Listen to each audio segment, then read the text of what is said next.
Live. All right. Hope everyone's doing well this morning.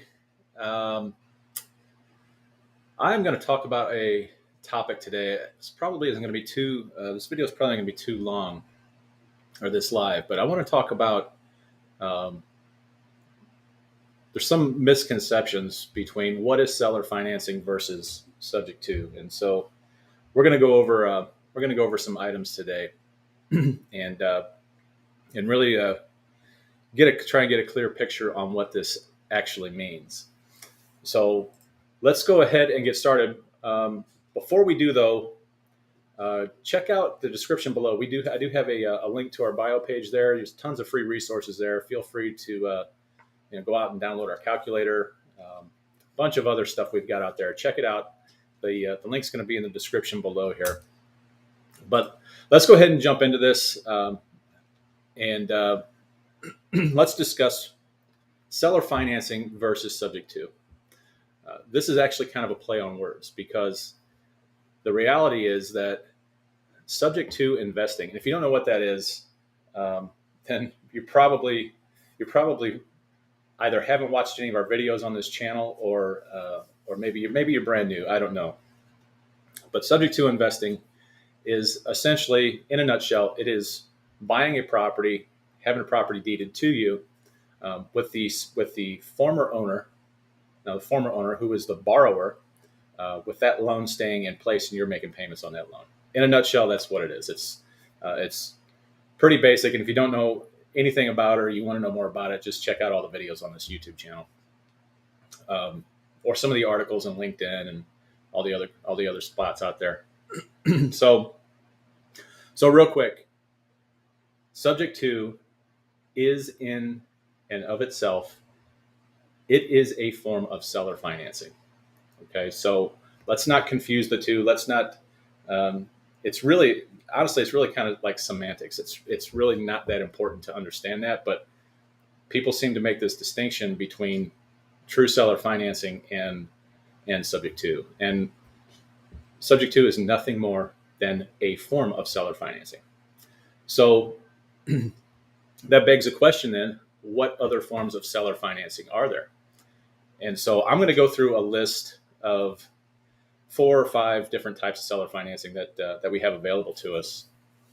And I'll tell you, seller financing has been a true blessing for me and my business because I just love the fact that I can go out and buy a property and never have to go to a bank and qualify for a loan. It's just been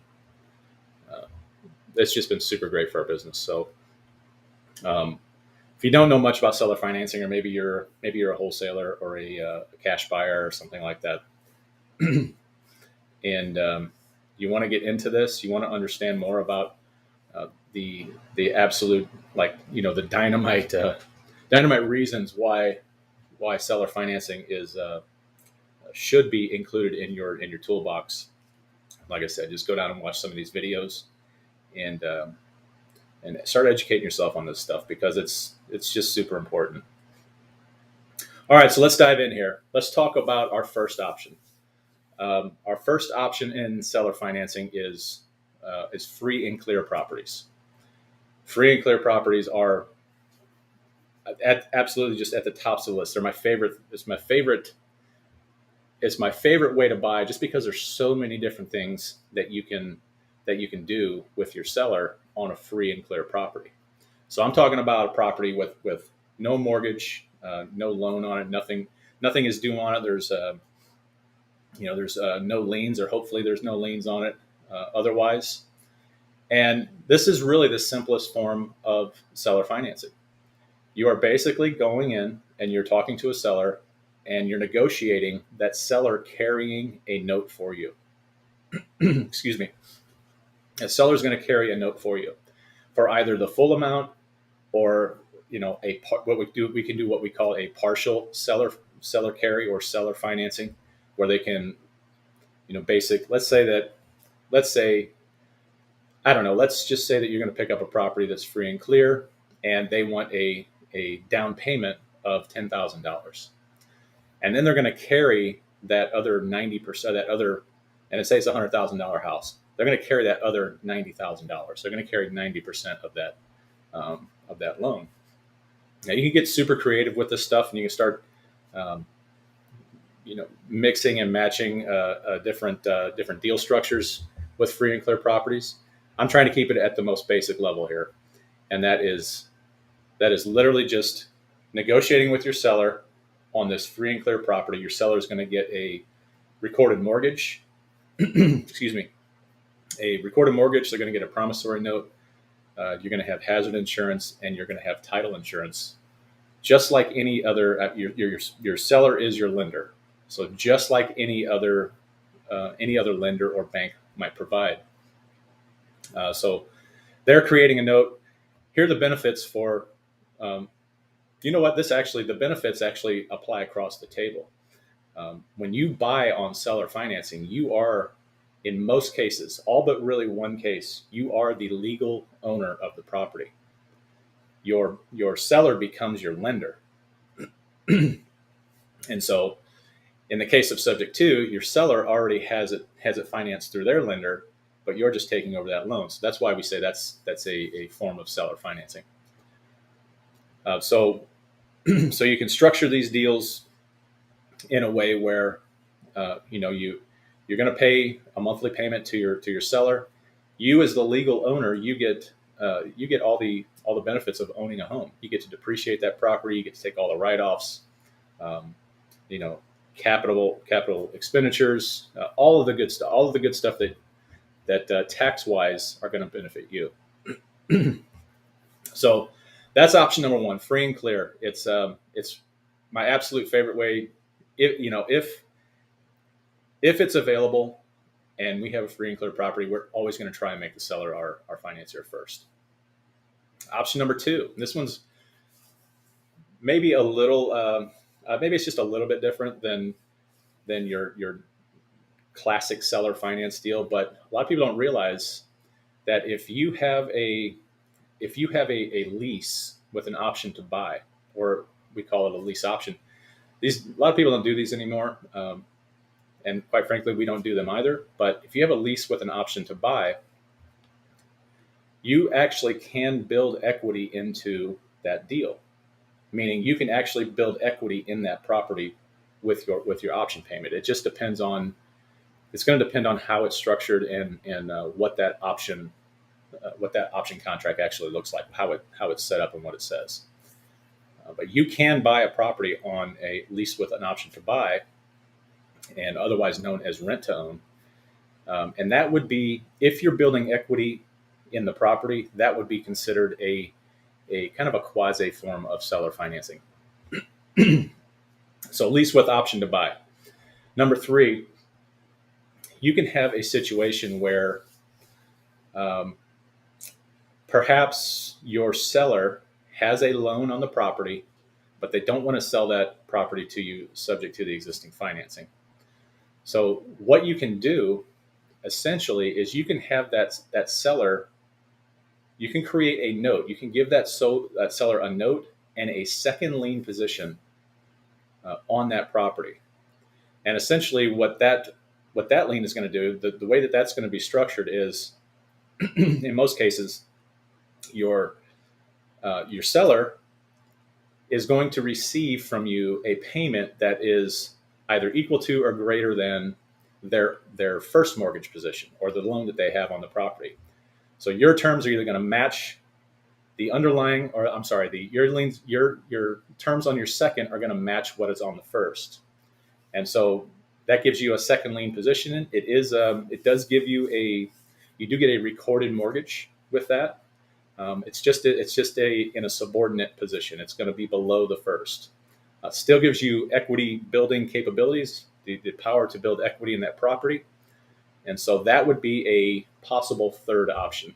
I have to check and make sure we've got, we don't have any questions here. Okay. All right. No questions yet. All right. So option number four. This is probably going to be second in line. I'm going to go with free and clear. This is going to be third. I'm going to go free and clear. And then I'm going to go subject to. Subject to being, my probably the strategy I'm most familiar with. And then option three is going to be a wraparound mortgage. And a wraparound mortgage is exactly what it sounds like. If you have an underlying mortgage or you have a mortgage in first position, a wraparound mortgage is going to do exactly how it sounds. It's going to wrap the current mortgage that's in place. You're going to get a recorded deed. The deed's going to be recorded. You're going to get legal title to the property, and that's why a wraparound. When you buy, that's why a wraparound mortgage can be so beneficial, because you get legal title. A lot of these other strategies with a lease to option to buy, or in the second lien, well, you do get legal title with second lien position, but if you have a lease with option to buy, you don't get legal title. You're just building equity in that property. And so you get what's called equitable title. You get equitable interest in that property. With free and clear, you do get legal title. Second lien position, you get legal title, but it's in a subordinate position. The wraparound mortgage is a kind of a hybrid. It's a little bit different animal. Excuse me. Like I said, with a wraparound mortgage, you're creating a whole new mortgage that encompasses that original underlying mortgage. And so what you ultimately end up doing is you can do this one of two ways. Your payments are either going to be made directly to the seller, which is what a lot of folks do. I don't particularly care for doing that. It's not that I don't trust my sellers to make their underlying payment, but a lot of times we're dealing with distressed situations where people may be behind on a mortgage or something like that. And if that's the case, what we like to do is we like to make two payments. We make one payment to our seller based on the terms of the wraparound mortgage, and then we split off and we make a separate payment for that underlying mortgage. It's just a little bit safer for us. Depends on the situation. It's not going to be that's not going to be ideal in every situation, but a wraparound mortgage gives you legal title, and so for that reason, it's one of the top three ways to actually buy a property. Option number 5 is using a land contract, or otherwise known as, well, it's got several names. We've got a land contract, we've got agreement for deed, we've got bond for deed, we've got contract for deed. All of these different titles encompass an installment sale on what's known as a land contract. Land contract covers all of those titles. And now on the buy side, a land contract is probably one of the riskiest ways to actually buy, because you are not getting legal title to that property. So it is a little bit riskier. But I would say that even if all your other options are not they're not acceptable to your seller, well, this might be an option to offer your seller, just because it's such a low risk. It's a low risk way to buy a property for your seller. Your seller is not risking much because they're not giving you legal title. They're only giving you equitable title. And by the way, this is actually how when we sell or finance our deals, this is more than likely we are going to explore an installment sale to our buyers. So let's say that we pick up a property subject to. We're going to pick it up. We're going to start making payments on that seller's underlying mortgage. We're going to turn around then and we're going to sell that to an owner-occupant buyer, or maybe even a landlord. It just depends. But we're going to sell that on a land contract. And we do that because we like to retain legal title. And there are some inherent risks with this. There could be, if somebody stops paying, let's say, for example, that if we sell a property on an installment sale, and that buyer ends up they stop making their payments, there can be some really pretty steep legal issues with that. And because you have this argument about whether or not you have to foreclose on this individual, or can you go through eviction court? But we're talking about a land contract. We're talking about an equity building activity, but it's based on a contract. So essentially, what it means is if you meet the terms of this contract, that me being the seller, if I have a buyer, if my buyer meets the terms of that contract, I will give the deed to that property to the buyer, and that's all that really means. It can be risky, like I said, but um, for the most part, there's some guidelines. The different states have different guidelines on foreclosures when it comes to land contracts, and from what I've researched and discovered, there's kind of there's an understanding, or a it's not necessarily a hard and fast rule. In fact, one of the states I was looking at was Illinois, and they seem to have it's not a statute, um, but the way that the courts kind of look at installment sales on land contracts is that if you have to foreclose on what they're going to do is they're going to make you foreclose on the individual if they stop making payments, only if they carry 20% or more of equity of the value of that home. So if they have 20%, if they have equity in that property and it's 20% or more, you're going to have to go through a foreclosure, and that could be a really, really lengthy process. Now, I'm not saying that happens everywhere. I don't know. I can't know that. There's 50 states in this country, and I can't really know all the rules in every state. But essentially, that's the gist of it. I would probably just count on going through a foreclosure if you're going to get into the business of seller financing your properties. Now, if you're buying on seller financing, that's a little bit different story. Obviously, you take some risk by not having legal title, but you're also those risks are kind of mitigated a little bit because number one, that's not going to show up on your credit report. Okay, so you're not, even if you were to stop paying on that, which I don't recommend you do, you're probably not going to be personally dinged for it. But also, let's say we do stop paying, something happens to us, and we have, maybe we go in the hospital or something like that, and we miss a payment. Well, it's far less likely that your seller is going to go through the foreclosure process with you. You have a little bit of an upper hand because now you can go back and say, much like you would do with any other lender, you can say, hey, give me a shot here. Let me bring this current, and let's move forward with this.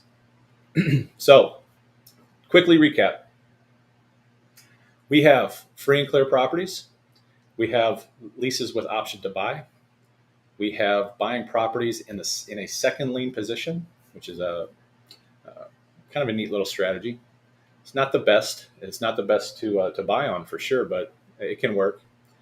We have wraparound mortgages, or mortgage wraps, what we call them, where we create a whole new mortgage that encompasses that underlying mortgage.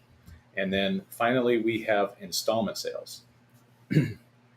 Now, with any of these strategies, you can get super, super creative. I mean, we do partial seller carrybacks. We do just all kinds of kind of really, really creative deal structures. And the key to that is finding a seller who is open to those types of ideas. So it's best to our motto is to ask your seller first, talk to your sellers first about financing. Because I think that's one of the things that a lot of people don't understand is that, number one, if somebody has a free and clear property, or if they're willing to sell that to you, subject to the existing financing or any existing liens, those are almost always going to have the best terms. Free and clear, just because free and clear is so great because you can create your own terms. So this is just an agreement between you and the seller. And then subject to, if you have an owner-occupied home with a residential mortgage on it, the terms on that loan are going to be by far better than anything you're going to find through any other type of lender for an investment property. So there you go. Let's see if we've got anything going on here. All right, let's see. Okay, I'm gonna hide that. All right, we got no comments here. All right. Okay, doke, folks. Well, I think that's going to do it for us. Go out and check out our website, sub2empire.com. All kinds of free stuff out there. Check out all the videos that we've done in all these posts and on YouTube. The links, our bio link is in the description here on this video. I really appreciate your time. And if anybody has any questions, feel free to jump in the comments below. I've been on a kick lately where I've actually been answering those. It's a lot of really good questions in those comments. So by all means, jump in there and ask away. We'll be happy to take care of your needs and answer any questions you have. All right. Take care, folks.